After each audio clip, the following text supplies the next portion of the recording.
अस्सलाम वालेकुम जी, मैं हूं फैसल अब्बास। 7 मई बुध का रोज़ है और मैं इस वक्त मौजूद हूं इस्लामाबाद हाई कोर्ट में। बिल आखिर वो फैसला आ गया है जिस फैसले का सबको इंतज़ार था और सुप्रीम कोर्ट ऑफ पाकिस्तान के 5 जजेस ने बड़ा फैसला सुना दिया है। वो आपके सामने रखेंगे और फिर उसके बाद डीजी पासपोर्ट एंड इमिग्रेशन के हवाले से जस्टिस बाबर सत्तार की अदालत के अंदर जो केस समाअत के लिए मुकर्रर था और आज डीजी पासपोर्ट एंड इमिग्रेशन को जस्टिस बाबर सत्तार ने 2 बजे आखिरी अल्टीमेटम दे रखा था कि 2 बजे तक की आखिरी मोहलत है, वो कमरे अदालत के अंदर पेश हों, नहीं तो उनके खिलाफ वारंट गिरफ्तारी जारी किए जाएंगे। उसके बाद फिर तहरीक इंसाफ एक मरतबा फिर कायम मकाम चीफ जस्टिस सरफराज डोगर साहब के चैम्बर के अंदर एक मरतबा फिर तहरीक इंसाफ ने धरना दे दिया है और तहरीक इंसाफ अपना मुतालबा कर रही है। ये तफसीलात इस वीडियो के अंदर आपके सामने रखेंगे, लेकिन उससे पहले गुजारिश है कि अपना फीडबैक ज़रूर दीजिएगा। सबसे पहले सुप्रीम कोर्ट के अंदर जो 7 रुकनी बेंच फ़ौजी अदालतों का केस सुन रहा था, फ़ौजी अदालतों के केस के अंदर सुप्रीम कोर्ट के 5 जजेस ने फ़ौजी अदालत जो सिविलियंस हैं उनका ट्रायल फ़ौजी अदालतों में चलाने के हवाले से जो हुकूमत की अपीलें थी, इंट्रा कोर्ट अपीलें थी, उनको मंजूर कर लिया है। अब जो सिविलियंस हैं उनका ट्रायल मिलिट्री कोर्ट्स के अंदर हो सकेगा। जो सुप्रीम कोर्ट ऑफ पाकिस्तान के 5 जजेस ने ये फैसला सुनाया है, इसमें जस्टिस जमाल खान मंदोखेल और दूसरी जानिब जस्टिस नईम अख्तर अफगान ने इस फैसले से जो है वो हुकूमत की जो अपीलें थी उनको मुस्तरद किया है। यानी कि 2 जजेस ने मुस्तरद किया है और 5 जजेस ने हुकूमत की अपीलों को मंजूर करते हुए फ़ौजी अदालतों के अंदर मिलिट्री जो सिविलियंस हैं उनके ट्रायल को अलाउ कर दिया है कि अब जो सिविलियंस हैं उनका ट्रायल मिलिट्री कोर्ट के अंदर हो सकेगा। हैरान कौन तौर है, ये उस दिन फैसला आ रहा है जिस दिन हम भारत और पाकिस्तान इस वक्त जंगी सूरत हाल के अंदर है और कौम को यकजहती की ज़रूरत है, यूनाइटेड की ज़रूरत है, एक होने की ज़रूरत है, पाकिस्तान की अफवाज के साथ खड़ा होने की ज़रूरत है, कौमी इदारों के साथ खड़ा होने की ज़रूरत है। उसी दिन ये फैसला आ रहा है कि पाकिस्तान के जो सिविलियंस हैं उनका मिलिट्री ट्रायल हो सकेगा। यानी कि अब जिसको भी चाहेंगे उसका मिलिट्री ट्रायल होगा और फ़ौजी अदालतों के अंदर उनका केस चलेगा। फ़ौजी अदालतों के अंदर जो केसेस चलते हैं वो सब उससे बखूबी आगाह हैं कि किस तरह से उनका ट्रायल होता है, किस तरह से शफाफ ट्रायल होता है, किस तरह से उनके फैसले आते हैं। यानी कि अब जिस बंदे का भी मिलिट्री कोर्ट्स चाहेंगी वो उनका जो है वो सिविलियंस का मिलिट्री ट्रायल हो सकेगा। एक तो ये खबर है। इस हवाले से ज़्यादा पेशन गोइयाँ जो है वो तहरीक इंसाफ के हवाले से हैं कि तहरीक इंसाफ के बहुत ज़्यादा जो कारकुनान हैं और फिर इमरान खान साहब हैं, इनके जो मिलिट्री ट्रायल हैं इस हवाले से भी शहर इक़्तिदार के अंदर खबरें गर्दिश कर रही हैं कि चूँकि अब खुली छूट दे दी गई है फ़ौजी अदालतों को कि फ़ौजी अदालतें जो है वो सिविलियंस का मिलिट्री ट्रायल कर सकती हैं, तो अब इस जाने भी एक कदम बढ़ेगा। एक खबर तो ये आज सामने आई है। दूसरी खबर हम जो इससे कबल जो गुज़िश्ता वीडियो थी उसके अंदर बड़े तफसीली डीजी पासपोर्ट एंड इमिग्रेशन के केस को रिपोर्ट कर चुके हैं कि जस्टिस बाबर सत्तार ने 2 बजे का अल्टीमेटम दिया था कि 2 बजे डीजी पासपोर्ट एंड इमिग्रेशन जो है वो जस्टिस बाबर सत्तार की अदालत के अंदर आएँ और अपनी हाज़िरी लगाएं, नहीं तो उनके वारंट गिरफ्तारी जारी किए जाएंगे। इस हवाले से 2 बजे का टाइम समाअत के लिए दिया गया था, तो हम जो है वो तकरीबन 1:30 बजे पहुँचे तो पता चला कि आज तकरीबन 12:30 बजे जो डीजी पासपोर्ट एंड इमिग्रेशन है वो जस्टिस बाबर सत्तार की अदालत के अंदर पेश हुए और वहाँ पर उन्होंने अपनी अटेंडेंस लगाकर समाअत से पहले यानी कि वो आए, उन्होंने अपनी अटेंडेंस लगाई और अटेंडेंस लगाकर चले गए। जस्टिस बाबर सत्तार ने 2 बजे तक का उनको टाइम दे रखा था कि वो 2 बजे कमरे अदालत के अंदर पेश हों, नहीं तो उनके जो वारंट गिरफ्तारी हैं वो जारी किए जाएंगे। लेकिन उससे पहले वो आए और अपनी अटेंडेंस लगाकर चले गए। उसके बाद बेसिकली ये 2 केसेस हैं। एक तो सोहेल नामी शख्स है जिनका नाम जो है वो एग्जिट कंट्रोल लिस्ट के अंदर डाला गया है, सफरी पाबंदी की लिस्ट के अंदर डाला गया है।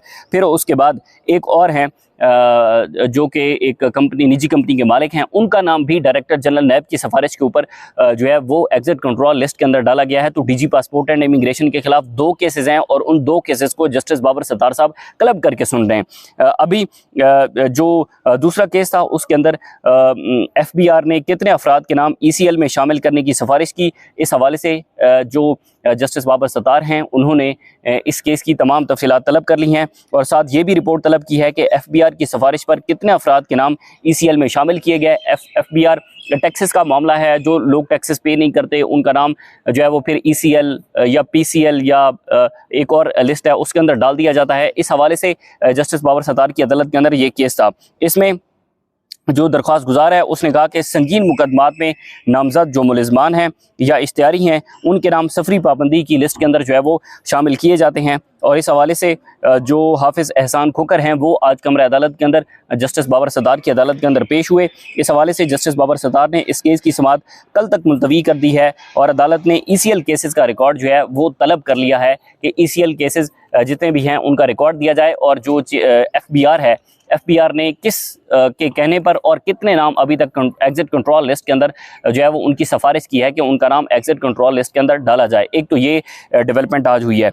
उसके बाद तहरीक इंसाफ की इमरान खान से अडयाला जेल के अंदर मुलाकातों के हवाले से तौहीन अदालत की दरख्वास्तें हैं, जिसमें उमर अयूब, शिबली फराज, अलीमा खान साहिबा और दीगर जो लोग हैं उनकी तौहीन अदालत की दरख्वास्तें हैं, जो कि इमरान खान से अडयाला जेल के अंदर मुलाकात करने के हवाले से जो इस्लामाबाद हाई कोर्ट के 3 रुकनी बेंच ने एक मैकेनिज़्म तय किया था कि मंगल और जुमेरात के रोज़ इमरान खान से अडयाला जेल के अंदर मुलाकातें होंगी। और इस हवाले से हाई कोर्ट के 3 जजेस का फैसला था, जिसमें कायम मकाम chief justice Sarfraz Dogar, justice Arbab Mohammad Tahir और जस्टिस मोहम्मद आसिफ, 3 जजेस ने ये फैसला किया था। लेकिन इस फैसले के बावजूद अडयाला जेल की इंतज़ामिया ने इस पर अमल दरामद नहीं किया।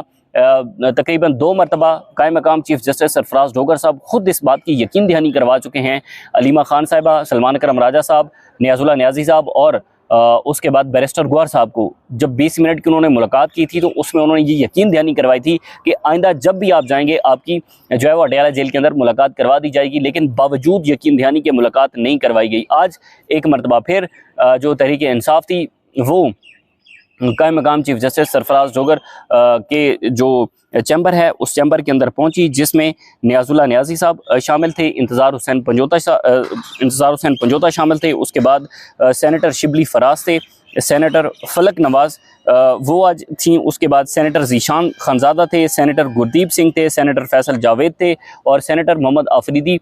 ये तमाम लोग आज आए हुए थे और इन्होंने आज जो सेक्रेटरी टू चीफ जस्टिस हैं कायम मकाम चीफ जस्टिस सरफराज डोगर साहब के चैम्बर के अंदर, वहाँ पर इन्होंने मुलाकात की है और वहाँ पर इन्होंने ये मौक़िफ़ अपनाया कि हमारी जो तौहीन अदालत की दरख्वास्तें हैं उनको समाअत के लिए मुकर्रर किया जाए। इमरान खान की तौहीन अदालत की दरख्वास्तें समाअत के लिए मुकर्रर नहीं होती और अलीमा खान साहिबा जो है वो मुतअद्दिद अपनी जो स्टेटमेंट्स हैं, जो मीडिया से गुफ्तगू है, उसके अंदर एक बात कर चुकी हैं कि एटलीस्ट जजेस को खुद देखना चाहिए कि जजेस के ऑर्डर की तौहीन हो रही है।